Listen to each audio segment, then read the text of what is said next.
Bonjour, suivez attentivement comment nous allons représenter le diagramme de Gantt. Alors, il s'agit là d'un projet que nous allons représenter cela sous forme du diagramme de Gantt.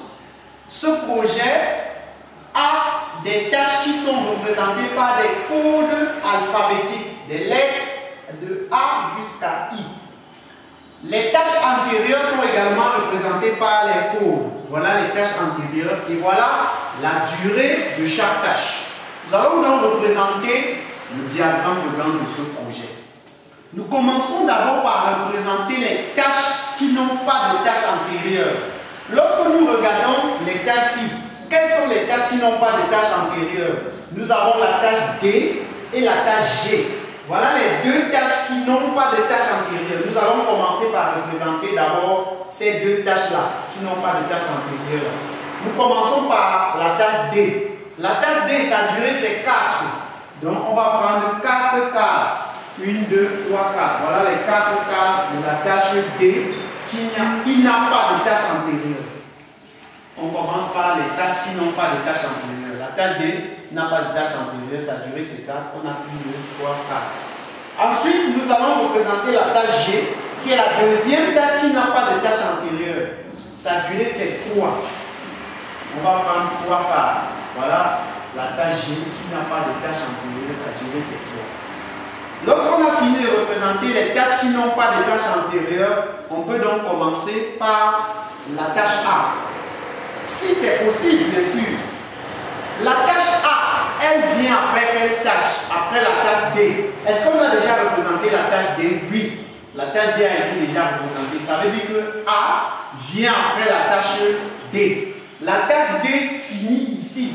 Donc lorsque ça finit ici, A va commencer. Parce que A vient après D. Sa durée c'est 5. 1, 2, 3, 4, 5. Voilà la tâche A qu'on vient de représenter, qui est la tâche qui vient après D. Parce que A vient après B. On va représenter la tâche B. B vient après G et H. On a représenté G. Oui, on a représenté la tâche G. Mais est-ce qu'on a représenté H? On n'a pas représenté H. Donc on ne peut pas encore représenter la tâche B. On passe à la tâche C. La tâche C vient après quelle tâche? Après la tâche B. Est-ce qu'on a représenté la tâche B? Non. On passe à la tâche E. La tâche E vient après G et H. Est-ce qu'on a représenté G? Oui. Mais est-ce qu'on a représenté H? Non. Donc on ne peut pas encore représenter E. Est-ce qu'on peut représenter F?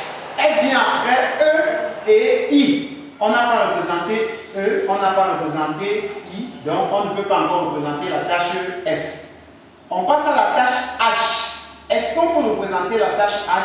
Oui. Pourquoi? Parce que la tâche H vient après la tâche D. Et la tâche D a été déjà représentée. Donc, lorsque D finit ici, c'est là où H va commencer.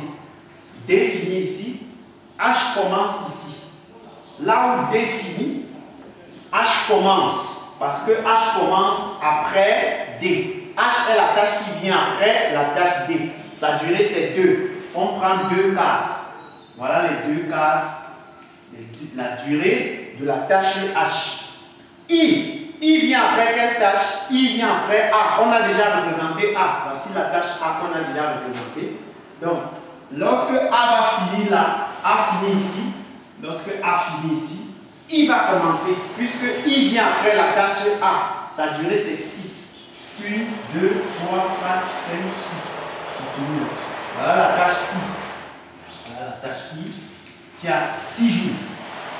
La durée de la tâche I, c'est 6 jours. 1, 2, 3, 4, 5, 6. Voilà la tâche I qu'on vient de représenter. Maintenant, on va voir si on peut représenter les autres tâches. On commence par B. La tâche B vient après G et H. Est-ce qu'on a déjà représenté G? Oui. Est-ce qu'on a déjà représenté H? Oui. Donc, on a déjà représenté G et H. Donc, on peut représenter B parce que B vient après G et H. Alors, G finit ici et H finit ici. Alors, B doit commencer après quelle tâche? Puisque B vient après G et H. Ça veut dire que B va commencer après la tâche qui finit après Donc on a G et H. Quelle est la tâche qui finit après? C'est la tâche H. H finit bien après G. Ça veut dire que la tâche B commence après la tâche H. Parce que H finit bien après G. Étant donné que B vient après G et H, B va commencer après H parce que H finit bien après G. Donc, ça va commencer ici. Sa durée, c'est 2 jours. On prend 2 cases. Voilà la tâche B qu'on vient de représenter. Maintenant, on va représenter la tâche C. C vient après quelle tâche? Après la tâche B. Donc, lorsque B va finir là, C va commencer directement après B. Sa durée, c'est 5. 1, 2, 3, 4, 5. Voilà la durée de la tâche C. C'est 5 jours. On assure la durée 1, 2, 3, 4, 5. On assure la tâche C. Maintenant, est-ce qu'on peut représenter E? Oui, parce que E vient après G et H. La tâche G, la voici. La tâche H, la voici. Comme E vient après G et H finit bien après G, ça veut dire que E va commencer après H parce que H finit bien après G. Donc, ça commence ici. Donc, H finit ici. Comme H finit bien après G, ça veut donc dire que E va commencer après H. Donc, E commence ici. E, sa durée c'est 2. On prend 2 cases. Voilà la tâche E. Parce que E vient après G et H. Comme H finit bien après G, ça veut dire que E va commencer après H. Parce que H finit bien après G. Alors, est-ce qu'on a fini de représenter? Non. Il reste la tâche F. F vient après I, après E et I. Est-ce qu'on peut représenter? Oui, E est déjà représenté, I est déjà représenté. Alors, entre E et I, qu'est-ce qui finit bien après? Voici la tâche E qui finit ici. La tâche E finit ici. Oui. La tâche I finit ici. Vous voyez bien que la tâche I finit bien après E. Donc, comme la tâche I finit bien après E, ça veut donc dire que F va commencer après I. Parce que I finit bien après E. Donc, F va commencer là. Sa durée, c'est 4. On prend 1, 2, 3, 4. On prend 4 cases. Voilà la tâche F. On va assurer la tâche F. La tâche F, c'est 4 jours. Et ça commence après E et I. Comme I finit bien après E, ça veut dire que ça va commencer après I. Parce que I finit bien après E. Regardez, E finit là.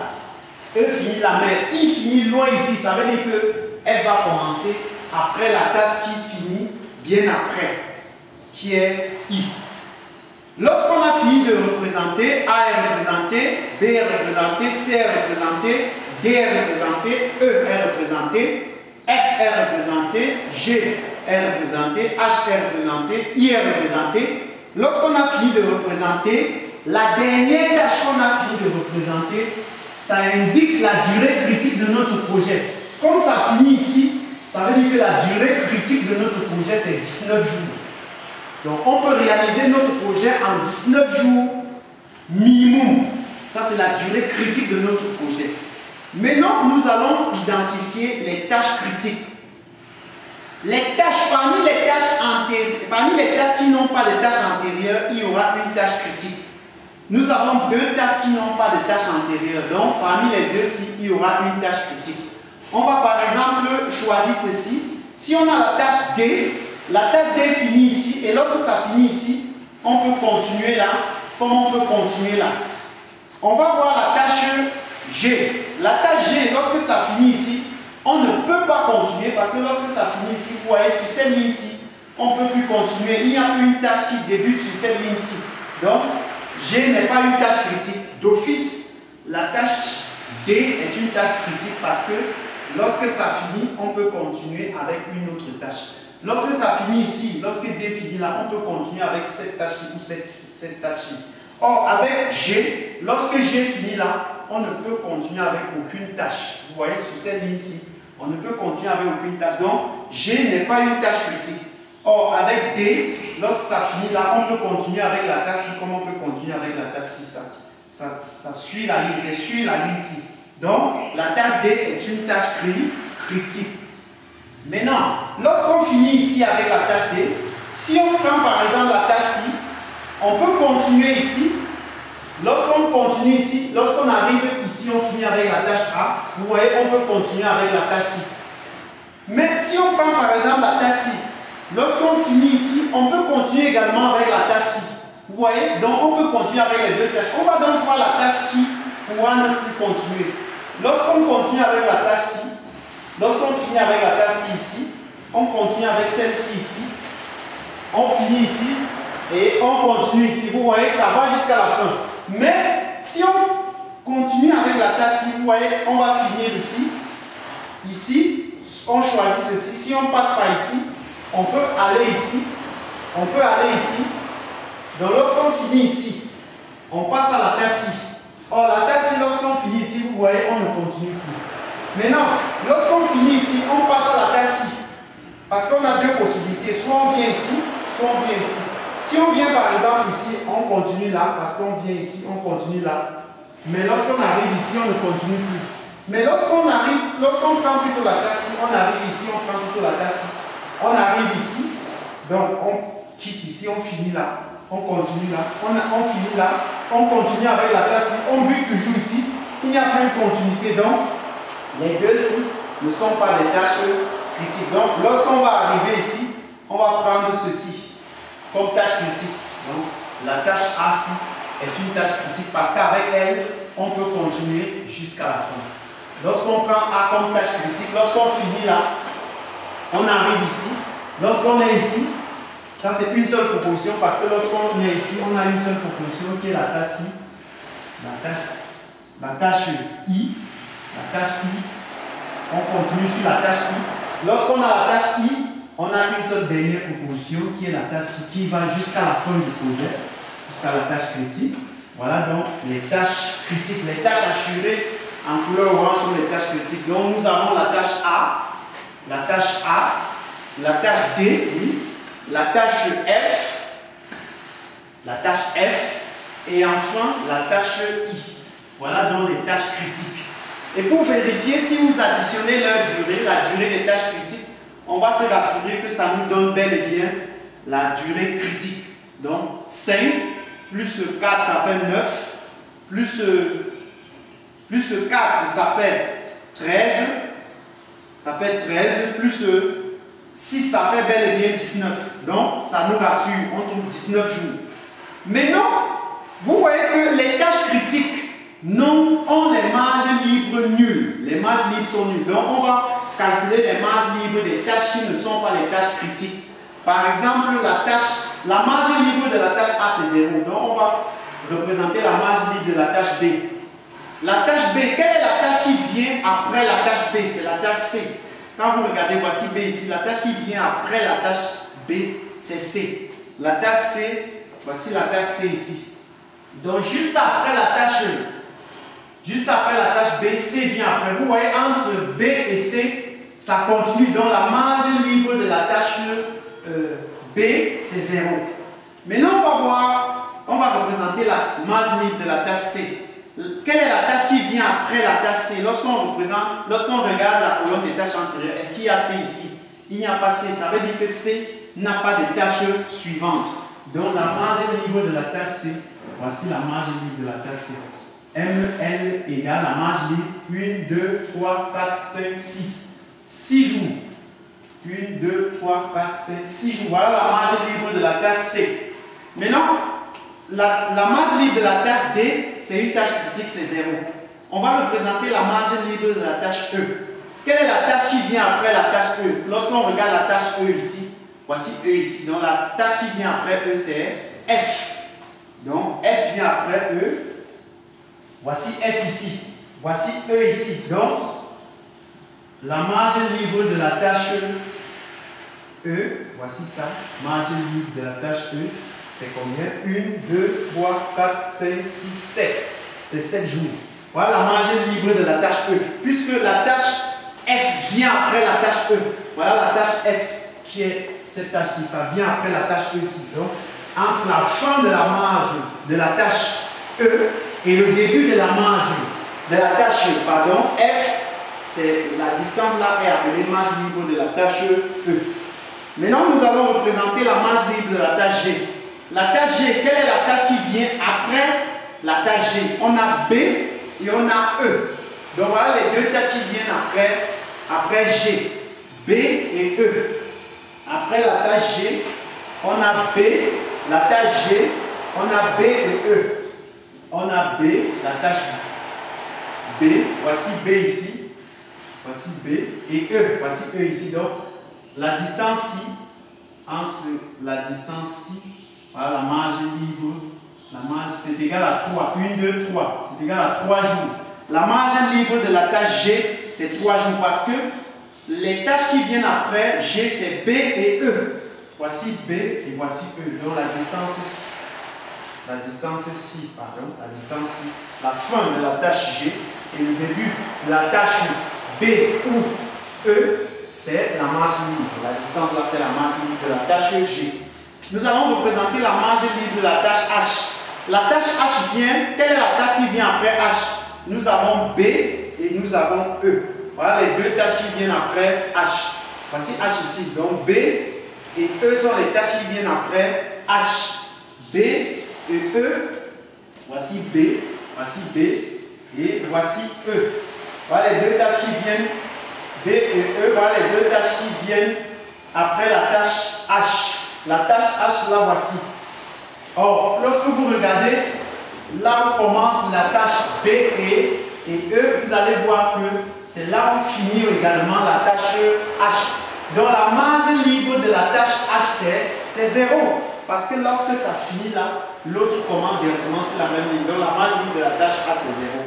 On va donc récapituler. La marge libre de la tâche A, c'est 0 parce que c'est une tâche critique. La marge libre de la tâche B, c'est 0 parce que lorsque ça finit là, l'autre commence directement ici. Donc voilà, ça, c'est 0. La marge libre de la tâche C, c'est 6 jours. La marge libre de la tâche D, c'est 0 parce que c'est une tâche critique. La marge libre de la tâche E, c'est 7 jours. La marge libre de la tâche F, c'est 0 parce que c'est une tâche critique. La marge libre de la tâche G, c'est 3 jours. La marge libre de la tâche H, c'est 0 parce que lorsque ça finit là, les autres commencent également ici. C'est 0 jours. Et la marge libre de la tâche I, c'est 0 parce que c'est une tâche critique. Alors, le chemin critique, c'est le chemin qui passe par les tâches critiques.